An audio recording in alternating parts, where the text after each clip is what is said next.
জীবন যেন বহতা নদীর মতো, চলার পথে কত বাক মোহনা শত, আছে আরো দ্বন্দ্ব আলো আধারের, বেছে নিতে হবে তাই পথ আমাদের।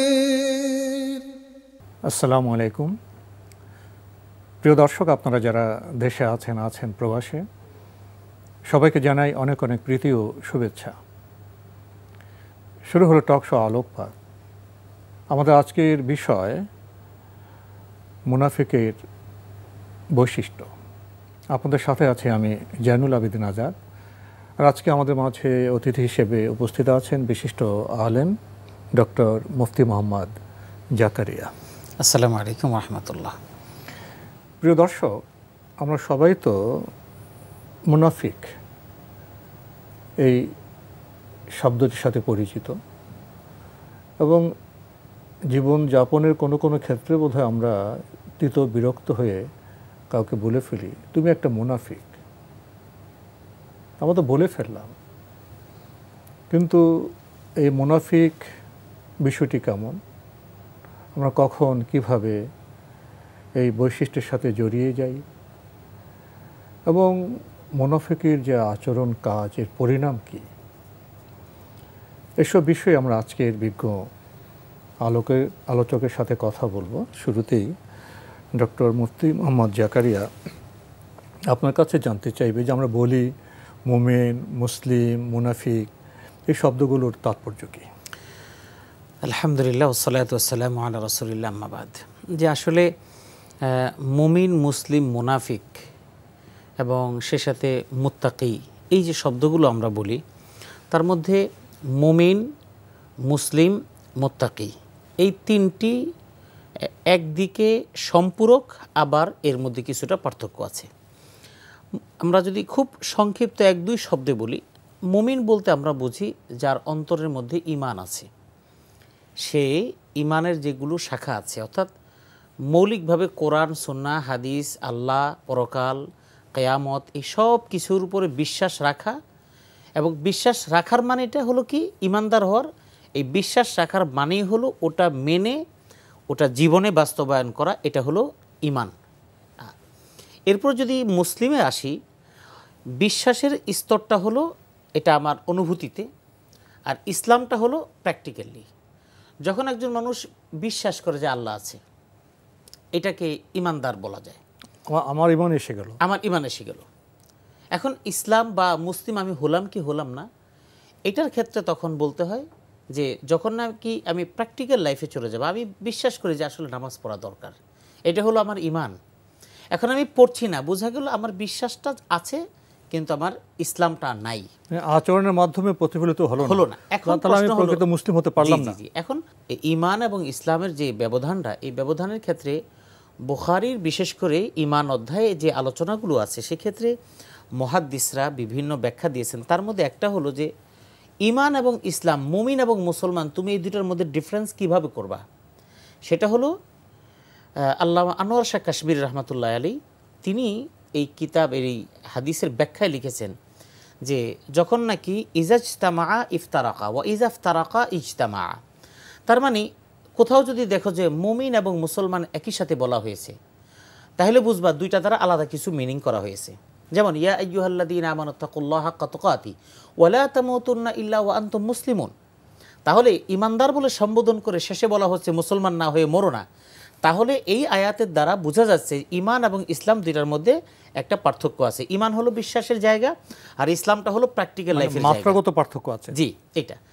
আবার যখন নাকি ওয়া ইজাজতামা ইফতারাকা ওয়া ইজাফতারাকা ইজতামা, আবার কোথাও কোথাও ইসলাম এবং ঈমানকে আলাদা আলাদা বলা হয়েছে। অর্থাৎ একই আয়াতে বা একই জায়গায় মুমিন, মুসলমান, ঈমান, ইসলাম বলা হয়নি। ওই জায়গার মধ্যে তখন কিন্তু এটা বুঝতে হবে যে তার মানে অর্থাৎ যিনি ঈমানদার, যিনি ইসলাম, এই ঈমানদার যিনি, তিনি মুসলিম, যিনি মুসলিম তিনি ঈমানদার, এটা হলো মৌলিক। এরপর সে মুনাফিক। এক কথায় যদি বলি, অর্থাৎ মুমিন এবং মুসলিমের বিপরীত চরিত্রটাই হলো মুনাফিকের। মুসলিম মানে হলো নিজেকে আত্মসমর্পণ করে দেওয়া, আমরা ইমানে এবং কাজে মিল থাকবে। জি, আমরা মুসলিমও বুঝি না, আমরা ইমানও বুঝি না। আমরা মুসলিম মানে বুঝি যে জন্মগ্রহণ করেছি আমি, আমার বাবার নাম হলো আব্দুল সালাম, আমার বাবা আমার নাম রেখেছেন আব্দুর রহমান, তো সুতরাং আমি মুসলিম। আমি মনে করি যেহেতু মুসলিম পরিবারে জন্মগ্রহণ করেছি, সুতরাং বাই বর্ন আমি উত্তরাধিকার সূত্রে আমি মুসলিম হয়ে গেছি। এরপর আমার খতনা করানো হয়েছে, সুতরাং আমি মুসলিম। আমার আকিকা হয়েছে, আমি মুসলিম। বৈবাহিক সম্পর্কটা মৌলবি ডেকে ইজাব এবং কবুল বা কাজীর মাধ্যমে হয়েছে, সুতরাং আমি মুসলিম। না, এটা মুসলিম না। এটা হলো মুসলিমের জীবনের একটা পার্ট। হ্যাঁ, আপনি ইসলামকে মেনে নিচ্ছেন, ইমানকে মেনে নিচ্ছেন, কিন্তু আপনি পূর্ণাঙ্গ মুসলিম কখন হবেন? আপনি যখন একটি মুসলিম পরিবারে জন্মগ্রহণ করার পরে সেই চেতনাকে লালন করলেন, সেই অনুভূতিটাকে আপনি জাগ্রত করলেন, এবং এই অনুভূতি চেতনাটা আপনি লালন করে সেই চেতনা এবং অনুভূতির বাস্তবায়ন আপনার জীবনে ঘটালেন, আচরণের মাধ্যমে ঘটালেন, তাহলে আপনি মুসলিম। তো আর এটার বিপরীতটা হলো মুনাফিক। এখন আমরা সমাজে মুনাফিক একটা গালি হিসেবে দিই। হ্যাঁ, এখন এই শুধু আমরা গালিটাই ব্যবহার করি, কিন্তু আসলে মুনাফিক আমিও হতে পারি, আরেকজনও হতে পারে, এটা আমরা কেউ কখনো ভেবে দেখি না। কথার কাজে মিল নেই, কারণ আমি নিজেকে দাবি করছি এবং আমি শো করছি যে আমি মুসলিম, কিন্তু আমি আসলে নামাজ পড়ছি না। তাহলে বোঝা গেল আমার দাবির সাথে প্র্যাকটিক্যাল লাইফের কোনো মিল নাই। আবার নামাজ পড়ছি, হ্যাঁ, প্রতিবেশী কষ্ট দিচ্ছি, মানুষের কষ্ট দিচ্ছি, তাহলে বোঝা গেল নামাজ থেকে যে প্রভাবটা আমার জীবনে চলে আসে, যে চার্জিংটা হওয়ার দরকার ছিল, মোবাইল চার্জারটা আমি যদি চার্জ দিই, তাহলে মোবাইলটা চার্জ হবে, ব্যাটারিটা চার্জ হবে, তারপরে তার মানে এটা দিয়ে আমি কথা বলতে পারবো। নামাজটা তো আল্লাহর সাথে সম্পর্ক স্থাপনের একটা চার্জিং টাইম। এখানে নামাজের মাধ্যমে আল্লাহর সাথে একটা সম্পর্ক হবে। তো চার্জ হলে তো অবশ্যই অন্যায় অশ্লীল কাজ করবে না। সেটাই, যেহেতু কোরআন বলে দিয়েছে যে সালাত অশ্লীলতা থেকে দূরে রাখে এবং বিরত রাখে, অন্যায় থেকে দূরে রাখবে, অন্যায় থেকে বিরত রাখবে। সালাতের এতটাই পাওয়ার হয়ে যাবে, এখানে বলা হয় নাই যে আল্লাহ রাখবে, এটা বলেন নাই, বলছেন ইন্নাস সালাতা তানহা আনিল ফাহশাই ওয়াল মুনকার, অর্থাৎ নিষেধাজ্ঞার যেই ক্রিয়া, ভার্বের যে সম্বোধনটা, সেই সম্বোধনটা সালাতের দিকে হয়েছে। তার মানে কি, সালাত এটা ইন্ডিভিজুয়ালি এতটাই পাওয়ারফুল হয়ে যাবে, আমার নামাজি আমাকে সুদ খেতে দেবে না, আমার নামাজি আমাকে মিথ্যা বলতে দেবে না, আমার নামাজি আমাকে মানুষকে কষ্ট দিতে দেবে না, আমার নামাজি আমাকে চুরি করতে বারণ করবে, কেউ নেই, অন্যায় থেকে দূরে রাখবে।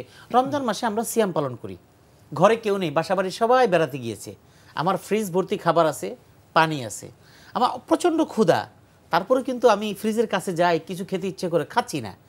এই যে আমি খাচ্ছি না, তার মানে আমার ভিতরে সেই ঈমান এবং ইসলামটার কিছুটা হলেও আছে, তাকওয়াটা আছে।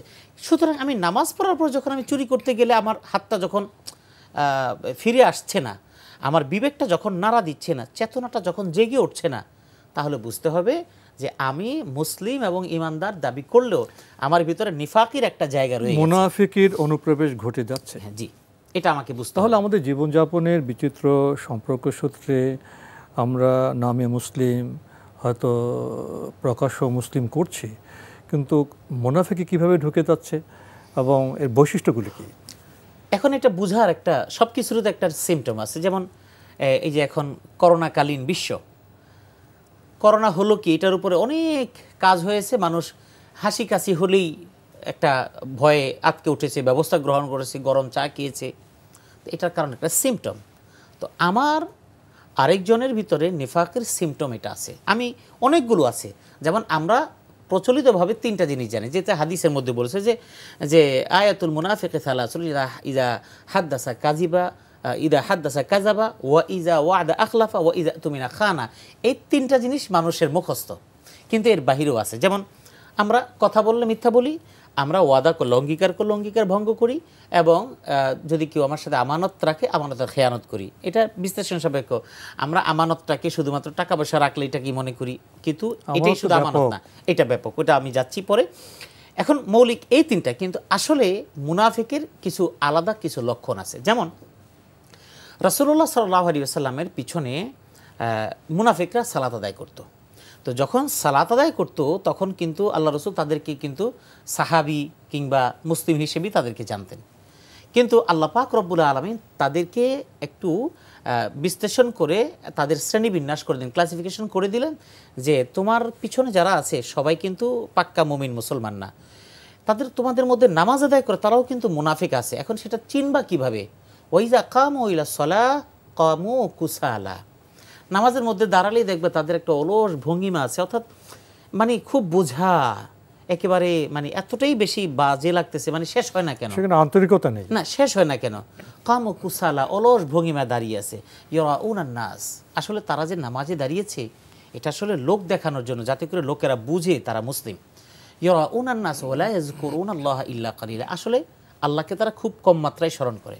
এখন আসি, আমাদের সমাজে যদি এটা দিয়ে যদি মানদণ্ড দিয়ে যদি আমি মাপি, তাহলে রুট লেভেল থেকে একদম টপ লেভেল পর্যন্ত যদি আপনি বাছাই করেন, যে কোনো জীবনে একেবারে মানে সামাজিক, পারিবারিক, রাজনৈতিক যে কোনো লাইফে যদি আপনি চিন্তা করেন, তাহলে দেখবেন কজন মানুষ আন্তরিকতা দিয়ে নামাজ পড়ে। হ্যাঁ, এক জায়গায় নামাজ দাঁড়িয়ে গেছে, কিছু মানুষ চক্ষু লজ্জার কারণে দাঁড়াইছে, কিন্তু দাঁড়ানোর পরে সে অস্থির, তার ভিতরে তাড়াতাড়ি রুকু সেজদা হয় না কেন? এটা কিন্তু এই মুনাফিকের একটা অন্যতম, খুশুখুজু নেই, না খুশুখুজু নেই। তাহলে নামাজ পড়েও মুনাফিক হওয়া যায়। ওই যা কামু ইলা সলাতি কামু কুসালা, এবং আমরাও দেখি নামাজে দাঁড়িয়েছে, হাত পা এভাবে ঘাটটা তেরা করে ফ্যান দেখতেছে, ঘড়ি দেখতেছে, পায়ের উপর একটা পা ভর দিয়ে আরেকটা পা হালকা করে, এভাবে এক পায়ের উপর ভর দিয়ে, অর্থাৎ অলস ভঙ্গি, কোনো সৌন্দর্য নেই, সৌন্দর্য নেই। এটা একটা, আমরা অনেকেই বলি আমাদের সমাজে যে হুজুর একটু দোয়া করেন, নামাজ পড়ি কিন্তু শান্তি পাই না কেন? এখানেই সমস্যা। আসলে আপনি শান্তি পাওয়ার মতো করে নামাজ আপনি পড়তে ব্যর্থ হয়েছেন। আমরা বলি হুজুর নামাজ পড়ি, এত দোয়া করি, দোয়া আমাদেরটা আল্লাহ শুনেন না। বুঝতে হবে যে না, আসলে আপনার দোয়ার প্রপারলি আপনি দোয়া করতে পারেননি। এটা একটা। ওয়াল মুনাফিকু ফিল মাসজিদি কাসামা কাতাইরি ফিল কাফাস, একটা উড়ন্ত পাখি খোলা আকাশে উড়ে বেড়ায়। এই পাখিটাকে যখন ধরে খাঁচার মধ্যে দিয়ে দেওয়ার পর লক করে দেয়, তখন পাখিটা কিন্তু ঘুরে ছটফট করে, হ্যাঁ ছটফট করে, এদিকে ঠোকর দেয়, এদিকে ঠোকর দেয়, মানে বেরোবে। হাদিসের ব্যাখ্যাকার এটা ব্যাখ্যা করেছেন কাতাইরি ফিল কাফাস, একজন মুনাফিক, অর্থাৎ আমি যদি হই, আপনি যদি হন, আরেকজন হয়, 10 জন হয়, যেটাই হোক, মসজিদে ঢোকার পরে বারবার ঘড়ির দিকে, এত ব্যস্ততা, জামাতের বাকি আছে আর 3 মিনিট, কিন্তু তার কাছে মনে হচ্ছে 3 ঘন্টা তার বাকি। এই অস্থিরতা, নামাজে দাঁড়িয়েছে, ইমাম সাহেব কেরাতটা একটু সুললিত কণ্ঠে পড়ছেন, মানুষ মনোযোগ সহকারে শুনছে, কিন্তু তার কোনো অনুভূতি জাগছে না, কখন শেষ হবে। বাইতুল্লাহ কেরাত পরে, আমরা আরবি ভাষাভাষী না আমাদের বাংলাদেশের মানুষ, অথচ অনেক মানুষ আছে ওখানে গিয়ে কেরাত শুনে কাঁদছে। কারণ কি? তার অনুভূতি জাগ্রত হচ্ছে। আর আরেকজন টিভি সেটের সামনে বসে অথবা সেখানে গিয়ে বলে, আচ্ছা কেরাত শুনে কান্নার কি আছে, এটাও কিন্তু অনেকে বলে। তার মানে তার অনুভূতিটা ভোতা হয়ে গেছে, নামাজে মনোসংযোগ নেই, শান্তি পাচ্ছে না। জি, এই যে আমার যে নামাজে গেলে, মসজিদে গেলে অস্থিরতা লাগে, বুঝতে হবে আমার ভিতরে, মানে যেটাকে হাদিসের ভাষায় বলা হয় হালাওয়াতুল ঈমান, ঈমানের স্বাদ, মুমিনের স্বাদ, এই হালাওয়াতুল ঈমান এটা আমার অন্তরে এখনো সৃষ্টি হয়নি। এই জন্য আমাকে নামাজের মজা পেতে হলে ঈমানের স্বাদ আমার ভিতরে আগে আনতে হবে। মুনাফিকি আমার থেকে দূর করতে হলে নামাজের মধ্যে, সালাতের মধ্যে আমার খুশু এবং খুজু আনতে হবে। এখন সালাত প্রসঙ্গে চলে আসছে যে মুনাফিকের সাথে বা মুনাফিকি চরিত্রের সাথে সালাতের সম্পর্ক, খুশু এবং খুজুটাকে এক কথায় যদি, অর্থাৎ নামাজের মধ্যে চূড়ান্ত একাগ্রতা। আল্লাহ রাসূল সাল্লাল্লাহু আলাইহি ওয়াসাল্লাম যাচ্ছেন একটা জায়গা দিয়ে, অথবা আল্লাহ রসুলের সামনেই একজন নামাজি নামাজ পড়তেছিলেন। তো সেখানে আল্লাহ রসুল দেখলেন একটা লোক নামাজ দাঁড়িয়ে আছে, সে দাঁড়িয়ে নিয়ে নাড়াচাড়া করতেছে। অনেকেই আমাদের আছে জামা নিয়ে দেখি নামাজ দাঁড়ানো অবস্থায়, ওটা দেখি, এটা দেখি, ময়লা ঝাড়া দিই। তো ওহু ইয়ালআবু বিলিহিয়াতিহি, আল্লাহ রসুল দেখলেন যে ওই লোকটা নামাজরত, কিন্তু দাঁড়িয়ে নিয়ে এরকম করে নাড়াচাড়া। আবার অনেকে দেখা যায় দেখছে দাড়িটা পেকে গেছে কিনা। তো এখন এটা শুনে যদি অনেক ভাইরা মনে করতে পারেন যে আমাদের দাড়ি নেই সুতরাং ঝামেলা নেই, না, এটা মনে করার কোনো কারণ নেই। ওহু ইয়ালআবু বিলিহিয়াতিহি, আল্লাহ রাসূলের বক্তব্য হলো যে সে এভাবে নাড়াচাড়া করে আর মানে খেলা করছে। এরপরে রাসূলুল্লাহ সাল্লাল্লাহু আলাইহি সাল্লাম তখন বললেন, শোনো, সাহাবীদেরকে বললেন, লাউ খাশাআল কলব লাখাশাআত জাওয়ারিহুহু, তার অন্তরটার মধ্যে যদি বিনয় এবং নম্রতা ঢুকে যেত, তার নামাজের মধ্যে সেই নম্রতা চলে আসতো। সুতরাং নামাজের একাগ্রতা দ্বারাই বোঝা যাবে যে আসলে আমার ভিতরে ঈমান কতটা আছে কিংবা নাই। আপনি মুনাফিকের বৈশিষ্ট্য প্রসঙ্গে নামাজকে যুক্ত করলেন এবং কিছু উদাহরণ আপনি তুলে ধরলেন। তো যারা মুসলিম তারা তো অবশ্যই মসজিদে যাবেন, নামাজ পড়বেন এবং সেখানে খুশু খুজুর সাথে যেভাবে নামাজ পড়া প্রয়োজন সেভাবে নামাজ পড়বেন। জীবন তো মসজিদের বাইরেও থাকে, ঘরে থাকে, বাইরে থাকে, সমাজে থাকে। আমরা মুনাফিকের 3টি বৈশিষ্ট্যর কথা আপনি আগে উল্লেখ করেছেন। অর্থাৎ মুনাফিকের মূল বিষয়টা হলো তার কথা কাজে মিল নেই। সে যথা কাজ যথাভাবে করতে পারে না। এই যে তার বৈপরীত্য, এটা তো আমাদের ঘরেও দেখি, সমাজে দেখি, অর্থনৈতিক পরিমণ্ডলে দেখি, শিল্প সংস্কৃতির অঙ্গনে দেখি, বিজ্ঞান প্রযুক্তির গবেষণায় দেখি, এবং বৈশ্বিক পরিমণ্ডল নানা কাজে আমরা দেখছি মানুষ যা বলে তা করে না। মানুষ যা বলে, যে চেয়ার থেকে যা বলে, সেই চেয়ার থেকে তা করা না হলে ব্যক্তি হিসেবে তার অবনতি ঘটে এবং তার কাজের মাধ্যমে সমাজ, রাষ্ট্র, পৃথিবী আলোকিত বা সমৃদ্ধ হতে পারে না। তাহলে মুনাফিকির বিষয়টা তো সব দিক থেকে সর্বক্ষেত্রেই ক্ষতিকর। জি, এখন এই মুনাফিকিটা আমরা যদি এভাবে তালাশ করি, আসলে আমাদের সমাজের প্রতিটা সেক্টরে মুনাফিকে পরিপূর্ণ। একজন কলেজের প্রিন্সিপাল, একজন হাই স্কুলের টিচার, অথবা একজন নর্মাল একজন টিচার, তিনি স্কুলে, যেমন আমাদের সমাজে আমরা দেখতে পাচ্ছি, একজন ম্যাথের টিচার, ইংরেজি teacher, physics, chemistry, biology teacher, যেগুলোর ডিমান্ড সমাজের মধ্যে আছে, একজন টিচার। আমার এই কথা শুনে আমাদের অনেক শিক্ষকরা আছেন, রাগ করতে পারেন, আমি আপনাদের কাছে ক্ষমা চেয়ে নিচ্ছি। ভালো মানুষ অবশ্যই আছে, কিন্তু ভালো মানুষ তুলনামূলক কম। আমরা যেই সাবজেক্টটার গুরুত্ব বেশি, ওই সাবজেক্টের টিচার তিনি ক্লাসে যাচ্ছেন, কোনো রকমে ইঙ্গিত দিয়ে আসছেন। হয়তো অঙ্কের টিচার অঙ্ক করাচ্ছেন, কিন্তু মূল জায়গাটা তিনি রেখে আসছেন হোমওয়ার্ক হিসেবে। ওই স্টুডেন্ট হোমওয়ার্ক করতে পারছে না, অন্য টিচারের কাছে পড়ছে, ওই টিচার তাকে শিখিয়ে দিচ্ছেন। পরীক্ষার সময় এই টিচার তার এই সিস্টেমটাকে কেটে দিয়ে নাম্বার কমিয়ে দিলেন, অথবা অঙ্কটাকে বাতিল করে দিলেন। বাধ্য হয়ে তিনি যখন যোগাযোগ করলেন, তখন বললেন যে না, এটা হবে না, এই সিস্টেমে অঙ্কটা আমি যেভাবে করে সেভাবে করতে হবে। তার মানে তিনি আকার ইঙ্গিতে বুঝাতে চাচ্ছেন ছেলেটা যেন তার কাছে কোচিং করে। এই যে আমরা কোচিংয়ের দিকে, ক্লাসে না পড়িয়ে আমার দিকে ঝুঁকাচ্ছি অর্থ কামানোর জন্য, আমি সরাসরি আমার উপর ন্যস্ত যে আমানত ছিল, এই আমানতের পরিপূর্ণ খেয়ানত আমি করলাম। এটা কিন্তু কেউ চিন্তা করে না। শিক্ষাঙ্গনের ছোট্ট একটি বিন্দু নিয়ে কথা বললেন, কেন ইঞ্জিনিয়ারিং বা প্রযুক্তির ক্ষেত্রে সব জায়গায়, আমি সব জায়গায় বিশাল ব্রিজ হচ্ছে, সেখানে কি আমানত নিয়ে কাজটা হচ্ছে না? ব্যবসার ক্ষেত্রে ব্যবসায়ীরা কি আমানত নিয়ে কাজ করছেন? তারপরে প্রযুক্তির ব্যবহারের ক্ষেত্রে জনগণের উপকার হবে না একজন ব্যক্তির উপকার হবে? সব ক্ষেত্রে মানুষ যেভাবে কাজ করা দরকার সেভাবে আমরা কাজ করছি। আমাদের সাথে সম্পৃক্ত একটা বিষয় বলি, যেমন আমরা এখন মোবাইলটাকে ব্যবহার করি নিয়মিত। এই জায়গায় কিন্তু মুনাফিক এবং আমানতের খেয়ানতের বিষয় আছে। একজন একটা মোবাইল রেখে গেল এখানে, আমার সহকর্মী, তিনি নাই, তিনি ওয়াশরুমে গিয়েছেন, আমি দেখলাম তার মোবাইলটা খোলা। আমি চিন্তা করলাম যে দেখি একটু তার গ্যালারিটা চেক করে দেখি। আমি তার গ্যালারিটা চেক করে কিছু দেখলাম, এটা এক তো খেয়ানত, দ্বিতীয় কথা হারাম একটি কাজ করে ফেললাম। আমি মোবাইলটা দেখে ওখানে রেখে দিলাম। উনি এসে দেখলেন যে ঠিক আছে, আমি তার কাছে সাধুভাব দেখালাম, কিন্তু আমার ভিতরে নেফাকে, আমি মুনাফিক, আমি আমানতের প্রচণ্ড রকমের খেয়ানত করলাম। একজন মানুষ একটা চিঠি, আগে চিঠির যুগ ছিল, এখন তো চিঠি নেই, একজনের মেসেঞ্জার আমি চেক করলাম, তার কি কি মেসেজ আসতেছে, এটা সম্পূর্ণ আমানতের খেয়ানত। আমরা শুধুমাত্র আমানত মনে করি, 10 টাকা কেউ দিল, 10 টাকা রিটার্ন করলাম, এটা আমানতের খেয়ানত হলো না? এটা না শুধুমাত্র, আমার এক্ষেত্রে আমানতের খেয়ানত আছে। আপনার কাছ থেকে আরও অনেক কথা শোনার ছিল, আমার সময়ের শেষ প্রান্তে চলে আসছি। যে একটি বিষয় বলতেন, মুনাফিকের পরিণাম দুনিয়া এবং আখিরাতে কেমন হবে, এবং এই মুনাফিকে থেকে বাঁচার উপায় কি? কোরআনে কারিমে আল্লাহ পাক রব্বুল আলামিন বলেছেন যে তাদের পরিণতিটা কি, ইন্নাল মুনাফিকিনা ইউখাদিউনা আল্লাহ ওয়া হুয়া খাদিউহুম। ওই যে নামাজের ব্যাপারে ওই কথার আগের অংশটা এটা, অর্থাৎ মুনাফিকরা মনে করে তারা আল্লাহকে ধোঁকা দেয়, আসলে তারা নিজেরাই ধোঁকা খাচ্ছে।